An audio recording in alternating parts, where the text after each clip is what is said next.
Now, A4 sheets are often a little bit elongated for what looks nice in a painting.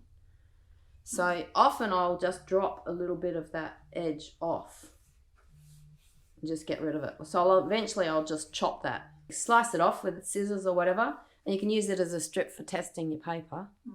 Or you can paint it and then chop it afterwards. This is a great thing about watercolour. You can crop your painting afterwards. Yeah. If you're painting onto a canvas that's oils or acrylics, you can't crop it afterwards.